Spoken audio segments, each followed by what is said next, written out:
All right, welcome to this edition of the Unknown Files Show. Outdoors Dan here on the Outdoor Call Radio Network. Tonight we're talking about file number 14, Flash of Beauty, the podcast. I've got Tobe Johnson and Jill Ruben-Snyder on, two of the crew that they've taken what they did with that beautiful documentary they did a year and a half ago or so, and they're starting to go back and do some wonderful podcasting. If you have not listened to these, I encourage you to check them out. Tobe's got a whole bunch of links on his Facebook stuff. So does Jill and Brett.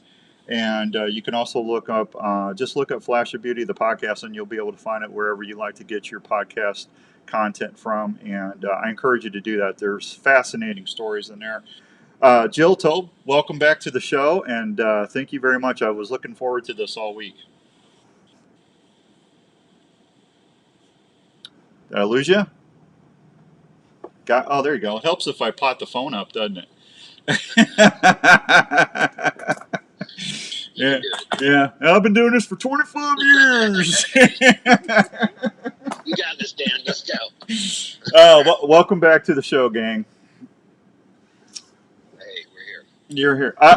I just and I was telling everybody.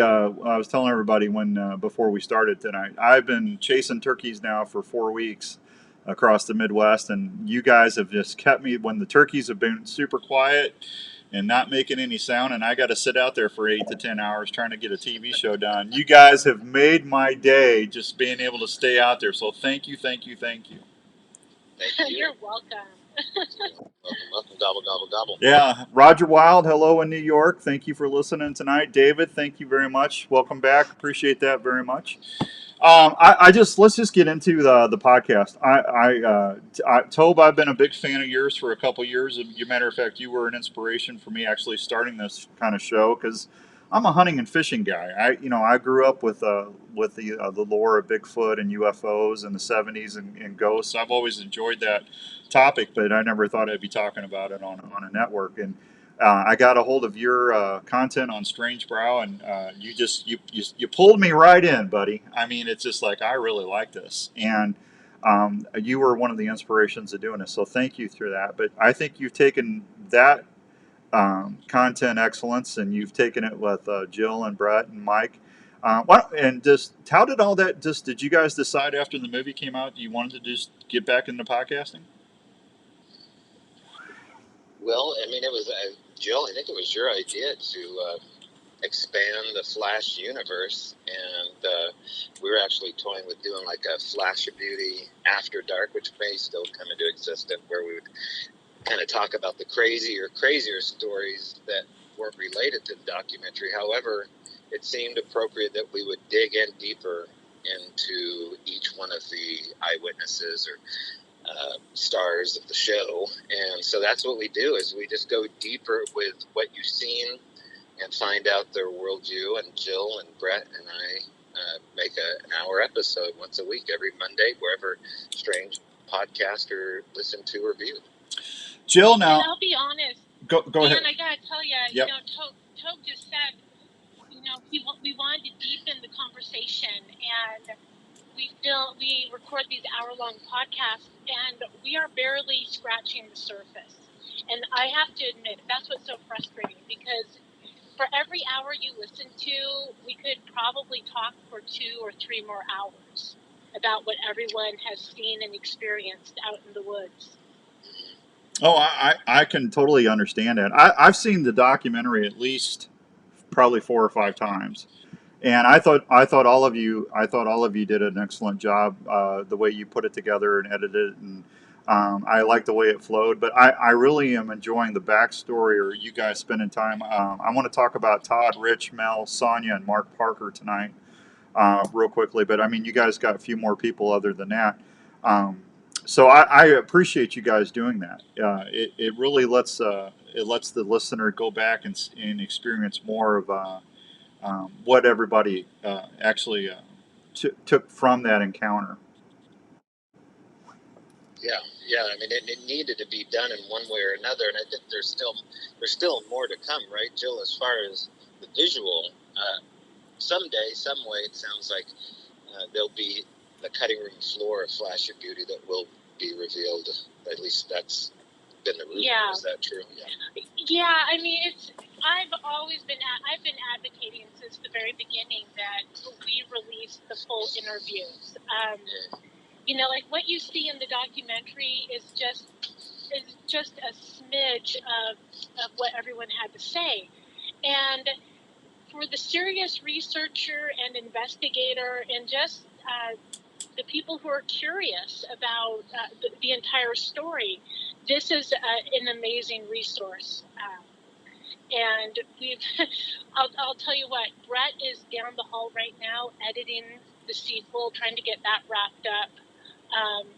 And I keep telling him when he's done, he needs to start editing those interviews. So we're gonna try to start releasing those by the end of the year. That's not sooner.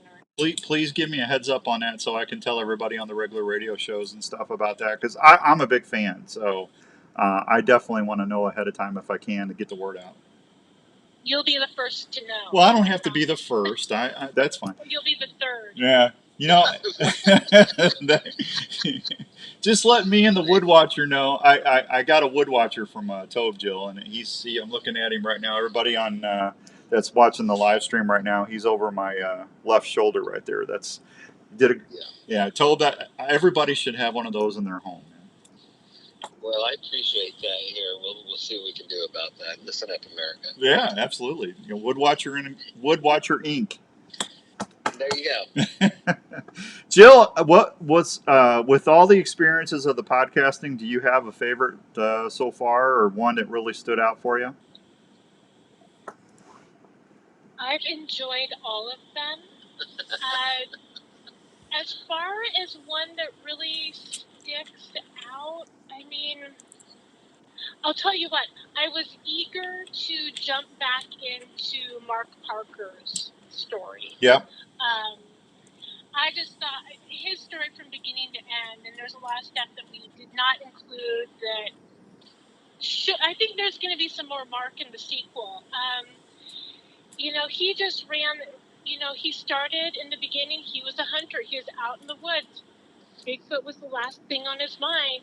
And then from his sighting to now, I mean, he's had incredible experiences. And I think it's really, I don't want to say he's gone down the rabbit hole, but I think it's really opened up. Like, his sighting has opened him up to all sorts of encounters and whatnot. And I mean, my God, he has a huge tattoo now on the back of his leg. The state of Oregon and a Bigfoot. Yeah. And a star where his sighting took place. Yeah. Yep. Nick, how's it going, buddy? Tony, thank you. Glad you're back watching tonight. Thank you. We had Mark on the show. I've been off for 3 weeks. I told everybody I had to take a 3-week break to start filming turkey hunts, and people were getting mad at me. Well, you can't do that. And I said, I've got all the shows archived. But we had Mark on one of the shows. Here's the thing I took away from Mark Parker. I believe he saw what he saw. I mean, he's a very believable person. Absolutely. And what I love about his initial encounter is the fact that he's out there hunting, and he's going through his head thinking like a hunter, like, well, if it was another hunter, I would have heard them come in. Mm-hmm. You know, what animal? I've seen every animal in Oregon. What am I looking at? And when you run out of explanations, you know, it's the simplest answer is usually what it is. Yeah. Hi, Patrick. Good evening. Thanks for watching tonight. I went into woodsmanship skills with him. I'm not going to say I was a skeptic.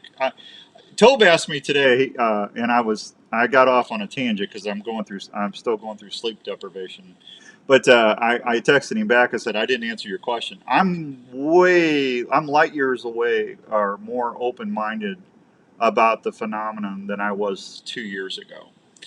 And when I was talking to Mark, I was asking him about thermals and wind direction. What was your scent doing? What was the wind thermals like? You know, what was the topography where you were hunting at? I mean, he was spot on his woodsmanship skills. So that's why I said he's a very believable witness.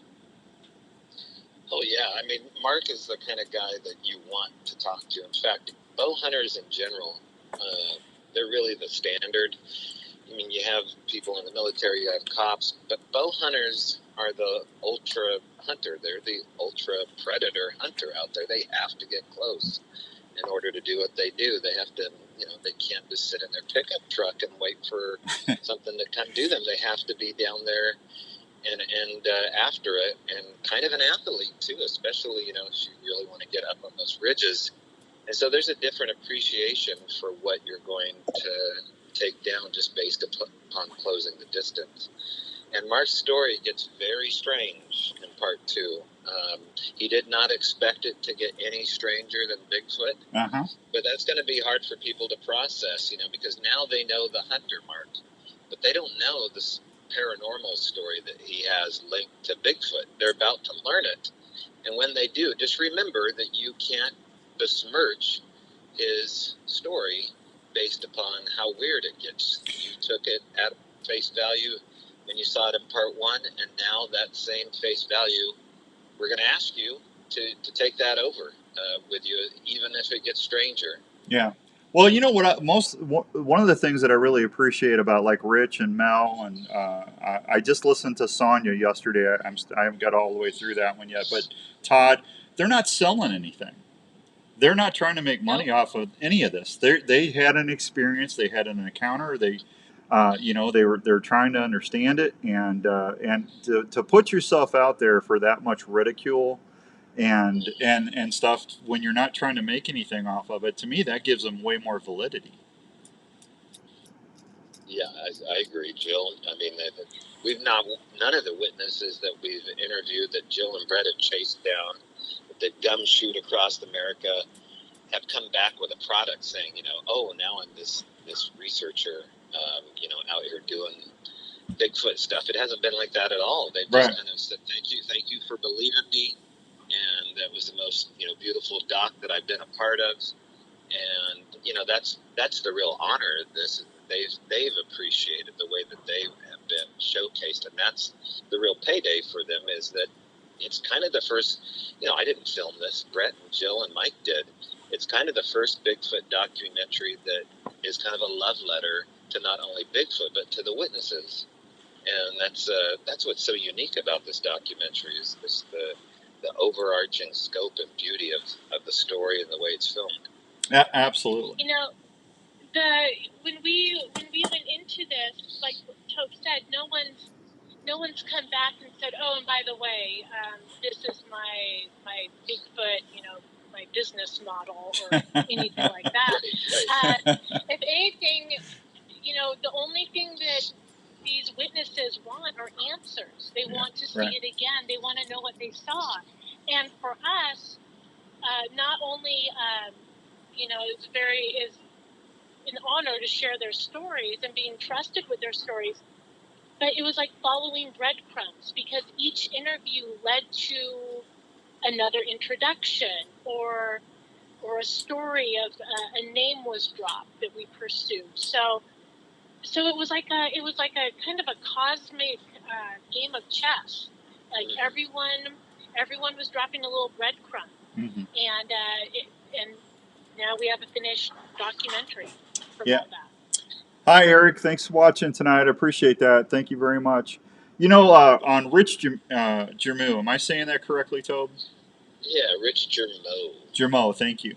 One of the things that I took away from him, now I listened on other interviews with, you had him on several times on Strange Brow Radio too.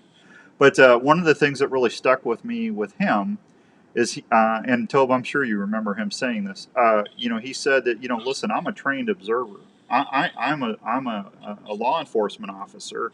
I'm an officer of the court. And I'm paraphrasing what Rich said, but he said what strikes me about people asking questions or trying to investigate these experiences, no one from the government has come and asked me one thing, and and that really stuck with me, Tobe. Mm-hmm. Yeah, it should. I mean, Rich is he's one of the better interviews that I've ever had too, because he doesn't pause when he's saying something. He has a Rolodex, almost a photographic Rolodex of information that he cycles through about his sighting report. And he's done a lot and seen a lot in a short amount of time in the Bigfoot world. And then all of a sudden, like some Bigfooters I've known, he just suddenly quit and stopped and kind of, lives in perfect habitat to study and research, really, in a remote area in the Olympic Peninsula, for crying out loud. But yet, he's called it quits, and maybe that's a different story for a different time.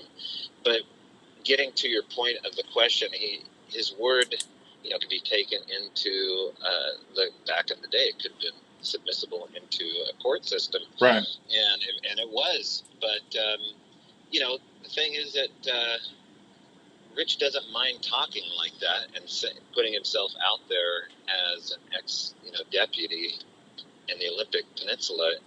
But he's finding a way right now to talk about the weirder stuff as well as it relates to Sasquatch. And here we go again. Here we got a guy that, just like Mark Parker, here is an ex-cop who knows as a trained observer what he's looking at, and he saw one twice.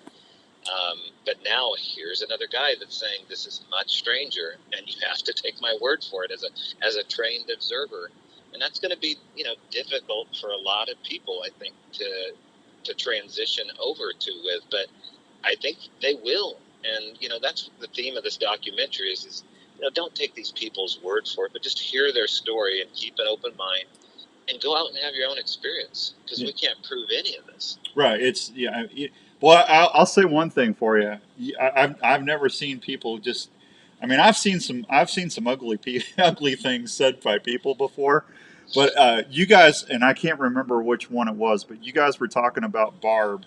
She got that video of Barb Shoop. Yeah, the Barb Shoop, Yep. the cloaking Bigfoot thing.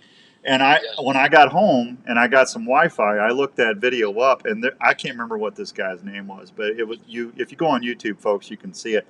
But this guy was just going off on her, big left and right, and she's not. She's from everything that I've heard from you before. I mean, she's not out trying to make money on this, and she's having experiences, and could have been a camera anomaly. Sure. I mean, I video stuff for a living, but um, it just kills me that people, listen, this guy, I'm telling you right now, there's no primates in North America. Well, you can say that, but you can't prove that, because as much as folks that are seeing the stuff can't prove what, it works both ways, right, guys?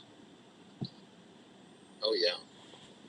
Yeah, and I mean, the thing is, we're not trying to pass legislation to make everybody believe Bigfoot's real and soak in the taxpayers. We're not trying to do anything that's, putting a project in front of them that they have to follow up on. Right. It's just literally our quest to find out how many more mysteries there are besides this. I mean, this is an open and shut case for me. Maybe it is for Jill and Brett now, as far as Bigfoot existing. We've experienced enough to say, and I had a partial sighting. So for me, it's looking into like, okay, what are they? Who are they? How does this work? Is it repeatable? What's it connected to? And, but there is this weird type of anger. I don't know if you've had it, Jill, if you want to speak to it, but there is this strange type of irritation from some people when you bring it up. Yeah. Well, what do you mean? Do you mean just that it might be more than that it exists? Or no, that just it bringing it up, period. Their... Like just the scoffing at the subject matter being brought up. Like, I've seen people actually get physically, kind of repulsed bringing up Bigfoot. Like it's the stupidest thing to ever even talk about. And you have to just learn to walk away and, find your crowd to talk about it with. Oh, yeah, we've definitely encountered that. But what's been interesting that I've noticed is, I know everyone has their opinion and their theory, but some of the attacks that we've come under, like online or on social media about, Bigfoot being nationwide. We've had people take us to task that they only live in like the Mount St. Helens area of Washington. Well, that's called like yeah, that's kind of just ridiculous yeah. stuff. But what I've really found out, it comes down to these people just want to have their own stories heard. And I've noticed, like, a lot of times I'll reach out privately to people who really laid into me, and they just they just want to share their story and their experience. And I've actually become like some good social media friends with people who in the beginning were like, you guys are morons chasing the cage, blah, blah, blah. And now it's like, they're like, well, I read this article. Yeah. Right. And even my parents. I mean, when we started this documentary, I told my parents what we were doing, and I was met with that quiet judgment that parents do so well. And my mom said to me, she's like, Jill, we've always been supportive of you, but your father does not know what to think about this. And they've done a 180. My mom is the one at the grocery store. If she sees someone wearing a Bigfoot shirt or has a Bigfoot sticker on their car, she will ask them, have you had a sighting? That's awesome. Have you had an experience? And yeah, and it took, my dad was out golfing, and he kind of was joking around that I was working on this documentary, and someone said, oh, so-and-so, and it was like some, like county official, like held in high regard or something like that. So-and-so had a sighting. And he just needed to hear it from a golfing buddy that someone in a power position that has a good reputation had a sighting. Yeah. So yeah, to each their own. I mean, you can't win everyone over. Oh, You convince everyone, but they'll come around. Yeah, Jill. Like I said, I've been doing this for 25 years. You're never going to please everybody, and I don't even. When I first started, it used to bother me, but I learned to hit the delete file, and when it got too bad, I just kind of put them where they belong. Delete, delete, delete. But yeah. Just I think what you guys are doing, because you're giving as many sides of everything as you can. When we started doing this, I told everybody, listen, you don't have to agree with the guests and stuff, but just be respectful. That's all I'm asking. You can have your own opinion. You can, form your own hypotheses, but there's always two sides to everything. Just be respectful to it. Skippy Peterson, how you doing, buddy? Hoyt Aaron out in West Virginia says that they are having an increase of sightings out that way. They said there's always been a few here and there, but it's really getting crazy lately. Hoyt, thank you, buddy. I appreciate that. I got to tell you, one of the things, Jill, that when I was listening, you and Brett were visiting, I believe, Mel, and you guys were just leaving the reservation, and you pulled over, and I can't remember what highway that was, but Jill, you guys had something happen, huh? Yeah, so it was Tobe, help me out. Was it last October or November that the Bigfoot days? Fall of 2022 or something. Yeah, so we were at a conference on the Yakima Reservation that Mel Skahan was a main speaker and host at, and we left after the conference. We left really early in the morning because we were worried about. I think we were worried about weather or something. Snow front coming in, yeah. Oh, that's right, yeah. And so I don't remember the highway, but if you're coming south. Yeah. Down One of the main highways from the middle of Washington's desert to Seattle, basically. Well, we pulled over. I can't remember. Like, we saw a sign that said it's like Devil's Road or Devil's Lane or something like that. We pulled over, and it's like early in the morning.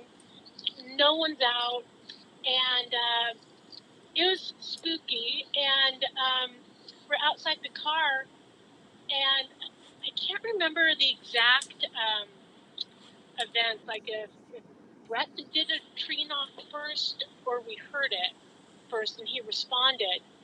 But we heard one loud and clear. And then things like within a couple minutes, there's a little bit of a drop off the shoulder of the road, and it smelled like wet dog times 10. like a garbage. Like we got hit with this smell coming out of the tree line, right off the shoulder, and we knew it was time to leave. Wow. Well, and didn't you? Now you guys talked to Mel about that, and if I remember correctly, didn't Mel say that that area had activity there? He knew exactly Yeah. the location, the spot where we pulled over. Yeah, he said that there was a lot of activity in that area. Well, which made me want to go back, of course. So what was going through your mind when you smelled the smell? Wasn't there a song like that? You smell that smell? What was that, Tobe? You and I listen to different music. I don't know that one. Yeah.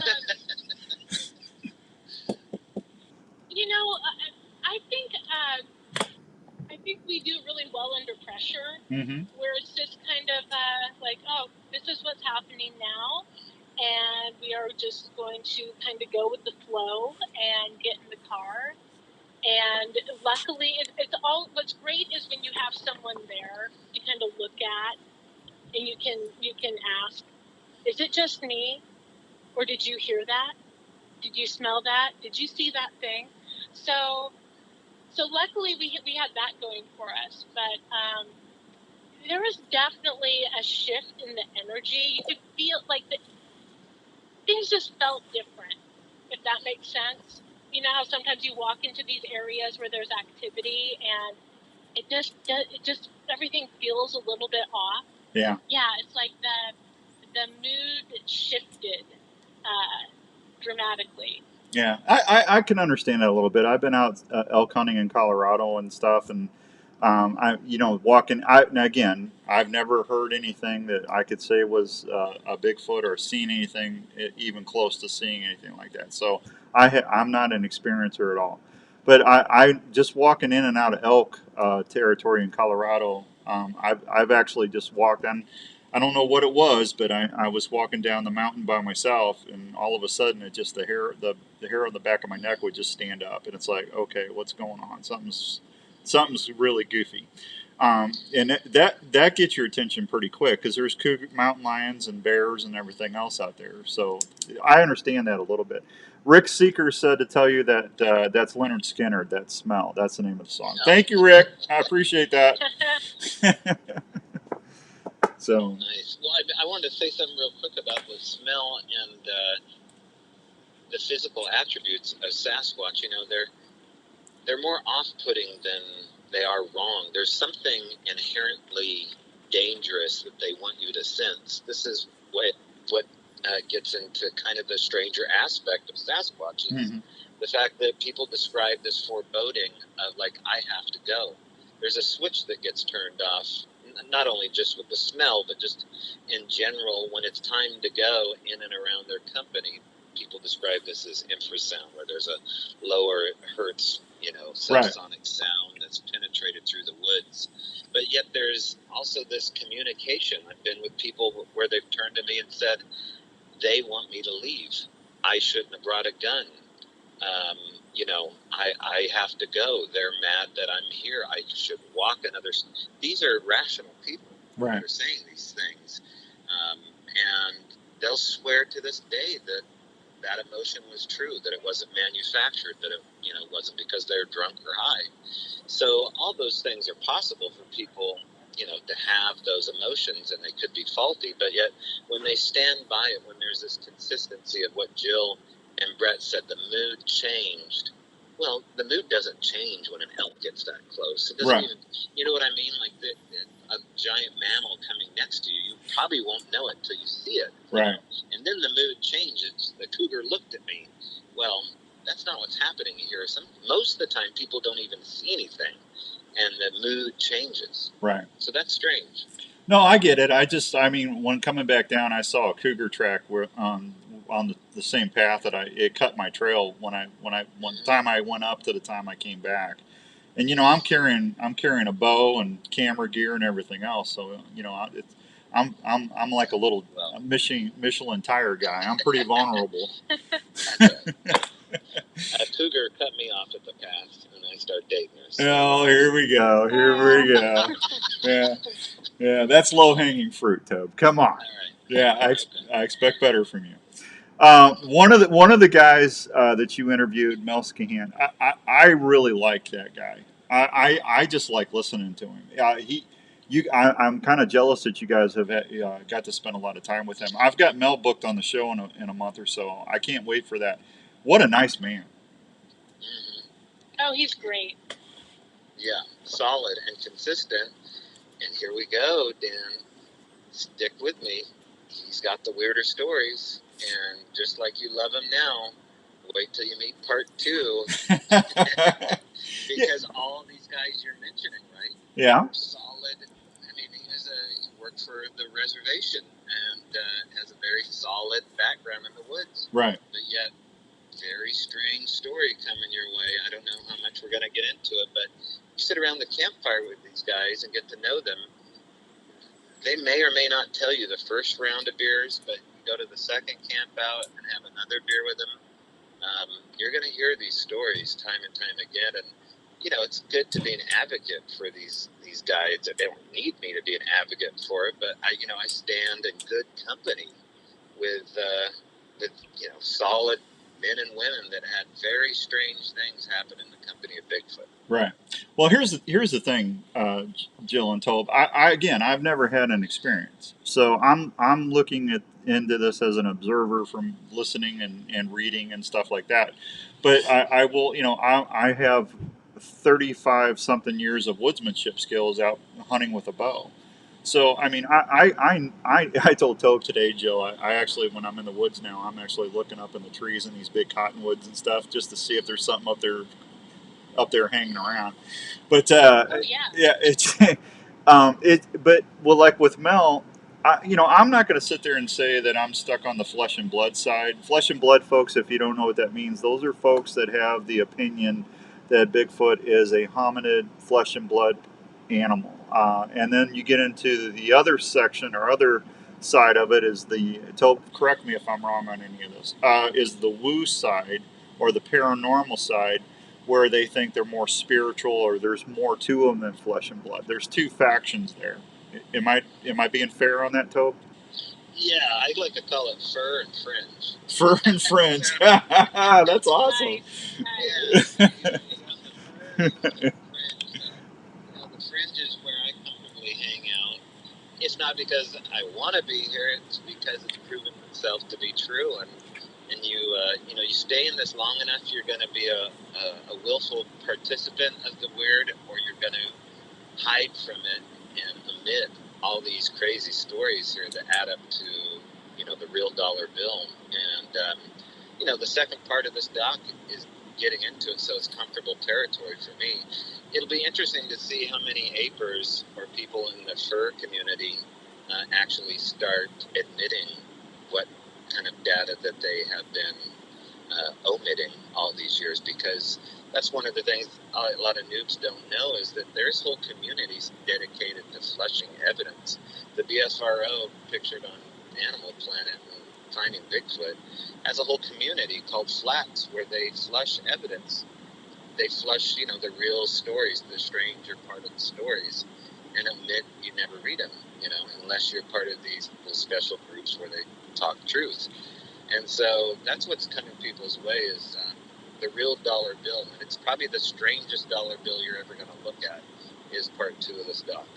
Now, when you tell everybody BRO, tell everybody what that is. What's that stand for? The Bigfoot Field Research Organization. Okay. It started in the mid-90s, founded by Matt Moneymakers, probably the most well-known televised Bigfoot group, right? And so there's a whole way that they flush evidence down and hide it from public consumption. And if you want to follow up on that, you can. You probably should go to MUFON to follow up on it, because it's connected. It seems to be connected to what's going on with this UFO issue. And so what the heck are we looking at? I guess that's where the fringe part comes in. Gotcha. Normally, I take commercial breaks on this, so I'm not going to do that since I have you two on here tonight. I don't want to lose the time. So let me just say the show is brought to you in part by our good friends out of Revelton Spirits down in Osceola. If you're looking for a good rye whiskey, they just launched a couple barrels, and I actually got a few. And I'm a teetotaler mostly, but I had a couple, and they are just awesome. So if you want to try the new rye or any of the other spirits, go down and see Hank and Rob and Christy down at Revelton Spirits in Osceola, Iowa. And that's a great success story. Soldier Boy Jerky, Toby, you'll appreciate this. They send your jerky out. They're veteran owned. They're out of Pennsylvania. They send jerky out to a lot of the troops and people overseas serving our country. So big salute out to everybody at Soldier Boy Jerky for helping us do the Outdoor Call Radio Network. Yeah, going back to Mel real quickly here. When you guys were interviewing Sonia, and I got this far into the pod, she was talking about with the Silverbacks with Jane Goodall and Diane Fossey, and I really really respect those two ladies. She said it takes about, if I'm remember correctly in my notes here, 8 years to habitualize, where they can actually get used to human interaction. And you guys were talking about a little bit about what is it going to take for Bigfoot, or if there is a Sasquatch out there, how long is it going to take before they're comfortable with someone that's there all the time to actually have I don't want to say a relationship, but being able to have multiple encounters. Jill, you want me to take it? Well, my 2 cents on that. I mean, what is time? I think that I think that there's reports of people who have had repeated encounters, and these are people who were exposed to them or had their initial encounter in childhood, like on family property or property within property that has remained in the family, so they have the access. Oh, okay. To the same spot over and over. But when I hear about people like going out to their spots in the woods, like, oh, I've been going out for a few months, I'm having all these experiences, I think that's amazing. I mean, I don't get out in the woods often enough to have that happen, but I don't. Okay, that's all I have to say on that. Well, no. I mean, no. I mean, yeah. This is a family show, Jill. Now, come on. It just. I'm kidding. It's just like Tobe with Al Moon. I mean, you guys had multiple phenomenon going on there, but you actually lived out there. Yeah. So these Sasquatch contactees, people call them habituators, they're part of this fringe community, right? Because they're saying that Sasquatch is easy to experience, and you can do it on and around their property or in their hot spot, their secret part of the woods where they have the magical stumps where they leave the gifts and the Bigfoot comes. And these are allocated to the fringes as far as Bigfoot conferences are concerned. And I say, no. This is the Jane Goodall approach. This is the Diane Fossey method. These things are way more comfortable coming to you. You cannot go out and look for them. Right. They just absolutely are totally up to what you're up to in the woods. And they seem to be able to sense your intentions to the nth degree. However, if you're at home and you live on a few acres, I've heard people that live on 1 acre that are having experiences, and they say, oh, it comes down from the power line or up the creek bed, or, it suddenly appears here and there. And how do they know these things are actually happening? Well, based upon the consistency of what they're finding afterwards. These incredible handprints with this greasy quality. Now we have this coined term called albivernix, which means waxy sebum left behind.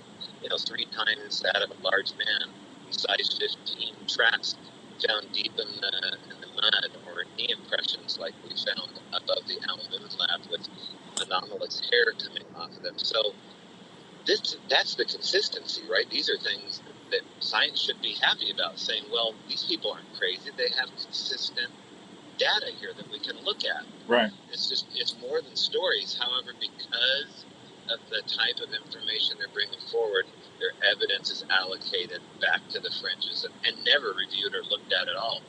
So you have to be of the mind that says, well, evidence be damned. I'm going to look into this just the same to have the internal experience and march forward. Yeah. So that's the kind of tricky part, is it's hard to share with your neighbor.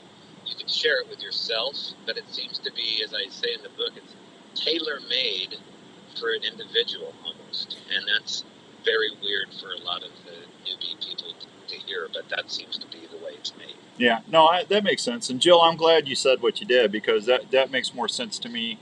Someone could have had an early encounter, and that made them more open to the phenomenon. I mean, or more open to where they might seek that person out. I didn't think about that.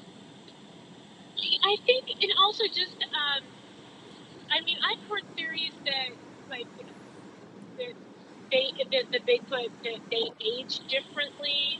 Kind of, I mean, you think about like dog years or cat years, it's Bigfoot years. So time might mean something different to them. So, you know, maybe the,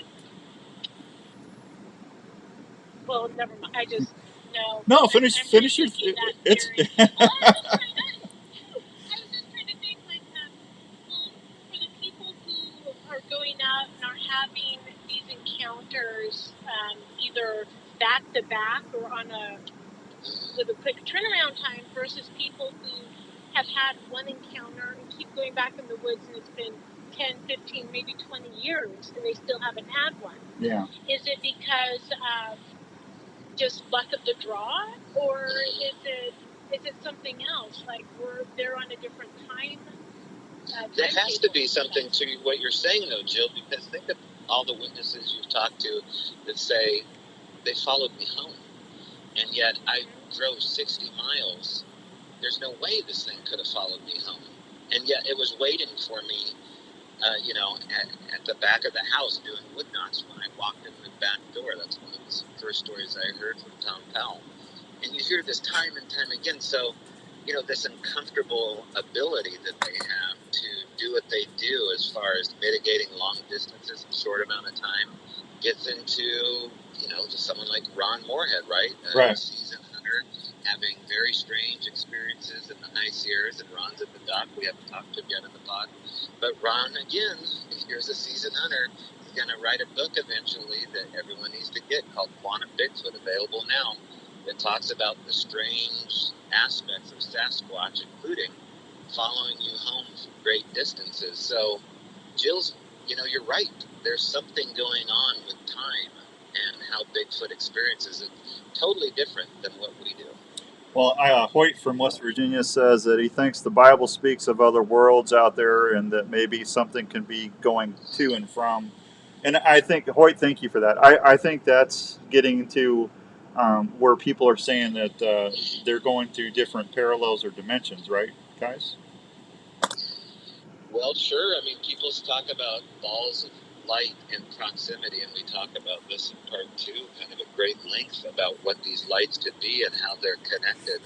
This is part of the Al Moon legacy, part of the Sasquatch legacy of mine for the last 17 years, is seeing these anomalous organic lights in the proximity of a nearby sighting, i.e. rock throwing or experience or a visual, would not. And, so what's happening there as far as physical matter maybe doing something different? Again, something very uncomfortable for most people to even talk about or wrap their mind around. But if you're into Scripture, certainly, you have to take Scripture at face value with a lot of it. Some very strange stories in there. Yeah. And, is Bigfoot mentioned in Scripture? It might be. It Well, might very well be. Maybe we don't understand it. Well, you got the Nephilim, or if I remember that correctly. They talk about giants. So Todd says the Bigfoot works for the Iowa Department of Natural Resources, and they're bringing the mountain lions into Iowa. Thanks, Todd. That's a good one. Todd, I can't answer that yes or no. Yeah, that's I like I said, I'm pretty open to stuff. The thing that got me, that I couldn't shake, from everything that I've read, everybody that I've talked to in the last year and a half, is the tracks in the 60s and the 70s that have the dermal ridges.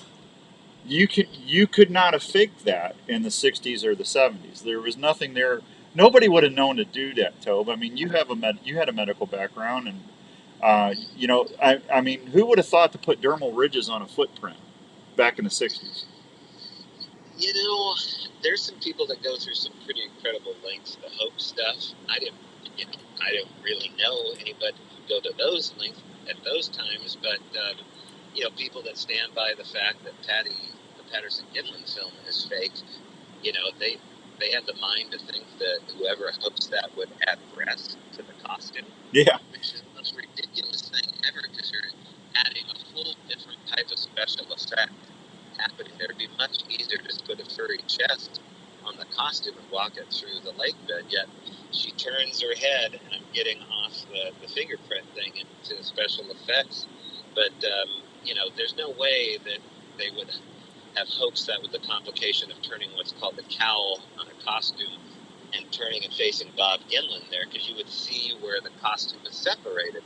Yet you don't see that. You see just the neck turn without the shoulders much at all.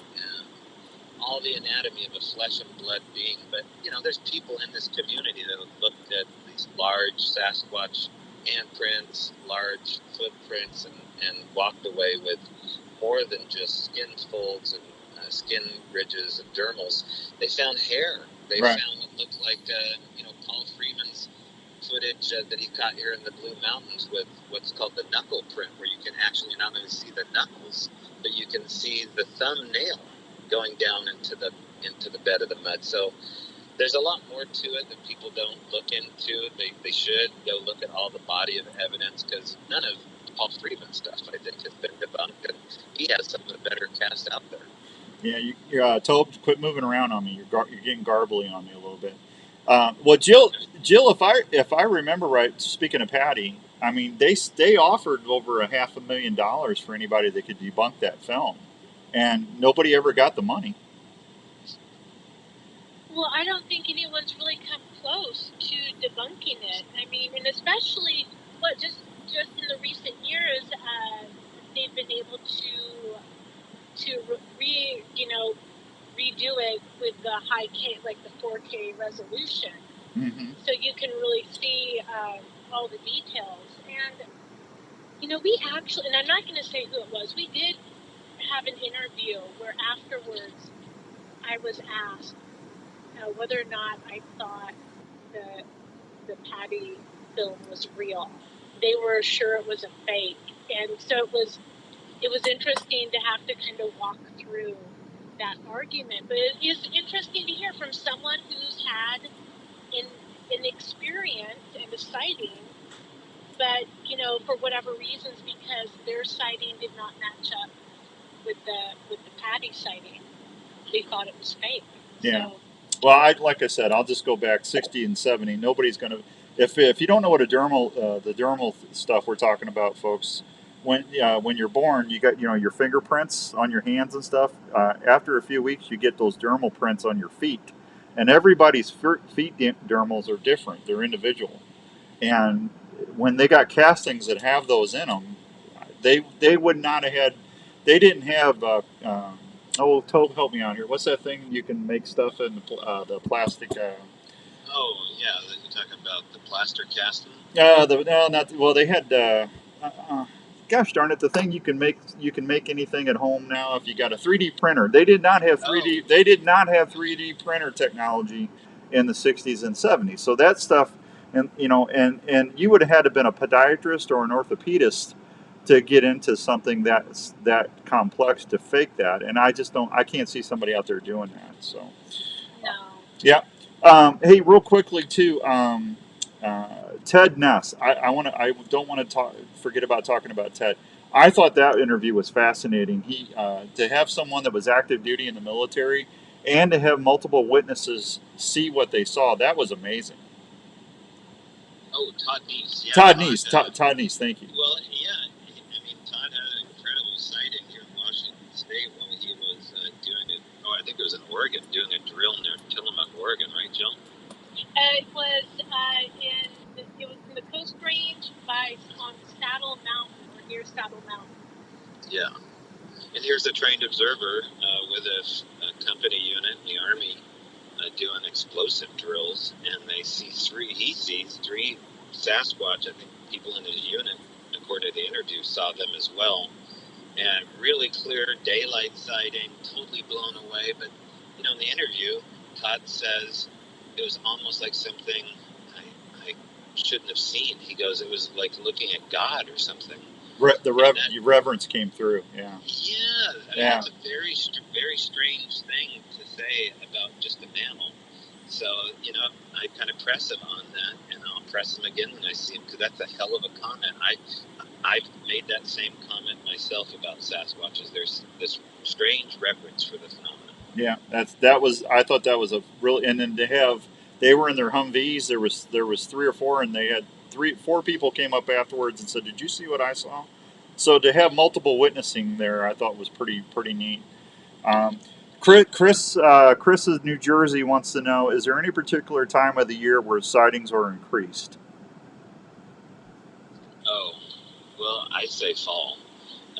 It seems like it's connected a little bit to people being out in the woods because they're hunting, and they're seeing things move about while they're hunting.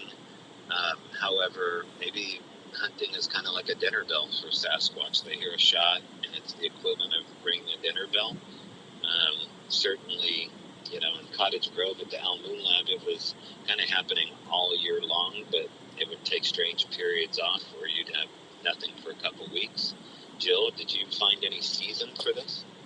I can't say definitively if there's a specific season, but Mel touched on something really interesting in his interview, and I don't remember if this was in the podcast or the actual. Jill, it is. It's if you're talking about the migration. Yeah, it's in there.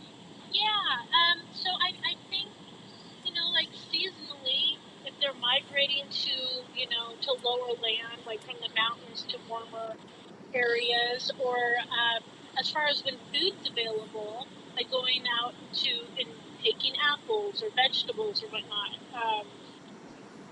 But yeah, I mean, if I remember, every time I think it's going to be summer or fall, then I hear about reports in January or December. So I think it's year round. Yeah, I think if I remember right, Mel said in the springtime when the berries and stuff started to come in, they would go from the lowlands up more towards the mountain area where the berries and stuff, where they would run into other tribal folks, and then once they would have an encounter with someone from the tribe, they'd leave an offering for them and they'd back out. If I remember that, I think that's what Mel said. If I remember right. Yeah, that sounds right. But but people talk about with the salmon run and the huckleberries and even like what Tope's saying, hunting season, because we've heard numerous stories about hunters who they'll shoot a deer with a drop and then something takes off with it. So well, that's a proven phenomenon. If grizzly bears up in Alaska have become habitualized when they hear a rifle percussion, they know that someone's killed a deer or an elk or a moose, and they've actually have hunters mauled. It's not if it's not every year, it's every other year where the hunters are getting attacked because the bears know that the dinner's on. So if the bears are habitualized to that, why wouldn't Bigfoot? So that that actually happens. That you can't even. That's a proven phenomenon.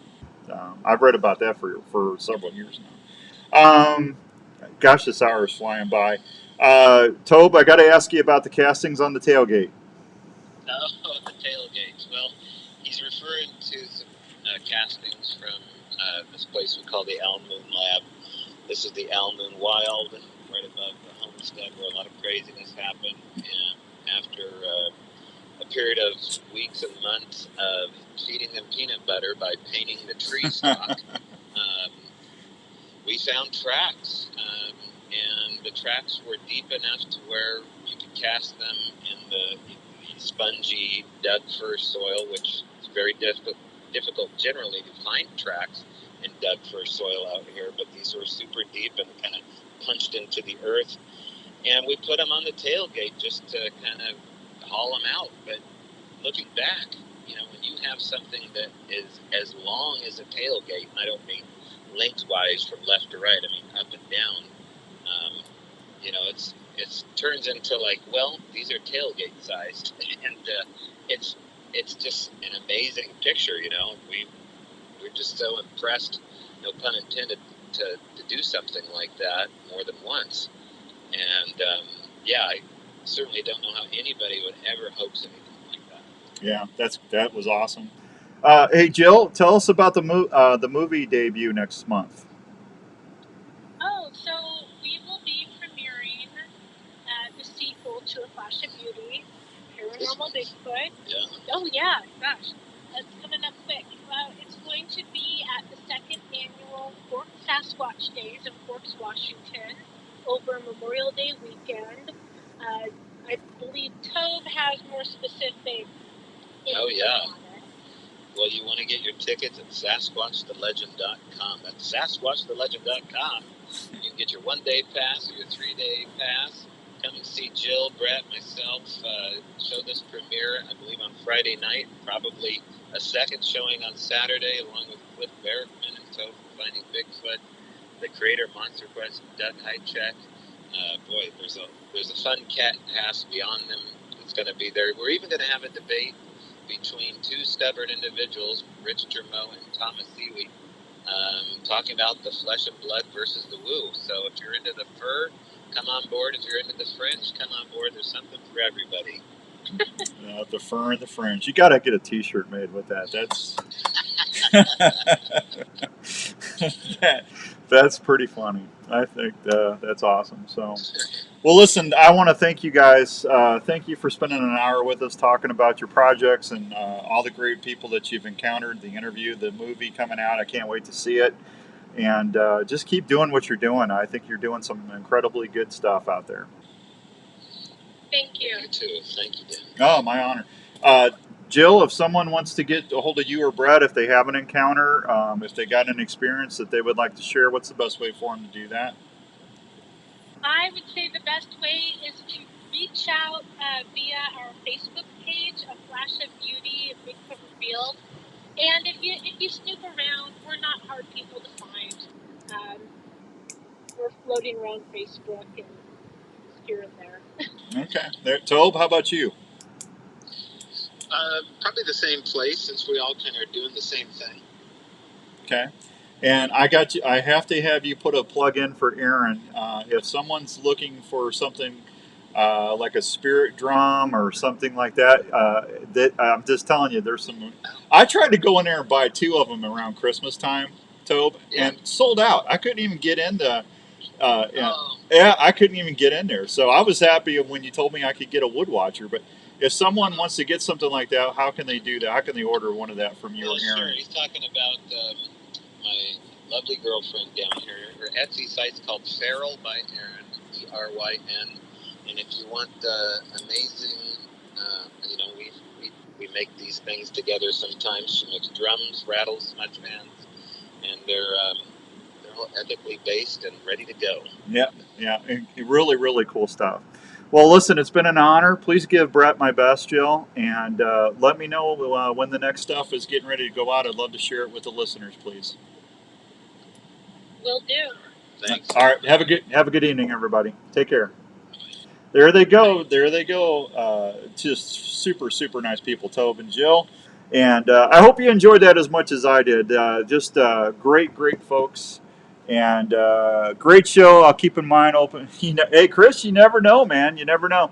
Hey, before I say goodnight tonight, don't forget we got that big fishing contest going on the Outdoor Call Radio app. Hi, Susan. Good to see you.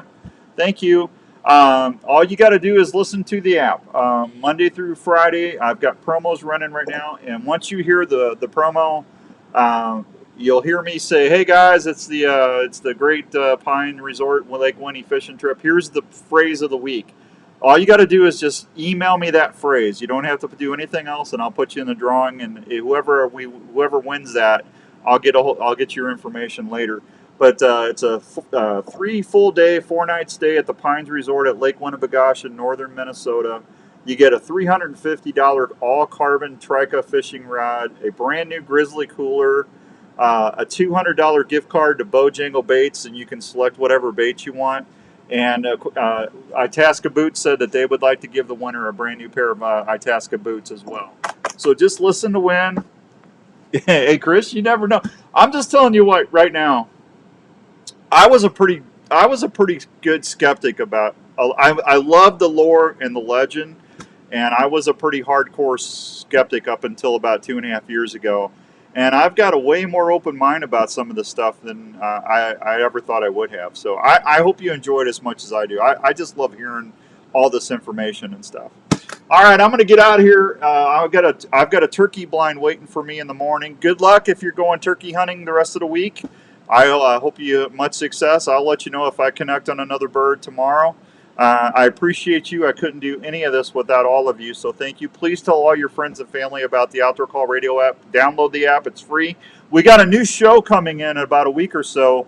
It's about hunting out west. It's going to be a great show for you to listen to. It'll be on every week on the Outdoor Call Radio lineup. So I'll tell you more about that when we get going. Have a great night, everybody. Thank you, and I will talk with you soon, probably Saturday, unless I get a bird. If I get a bird, I'll talk to you before. Thanks, everybody. Have a great week.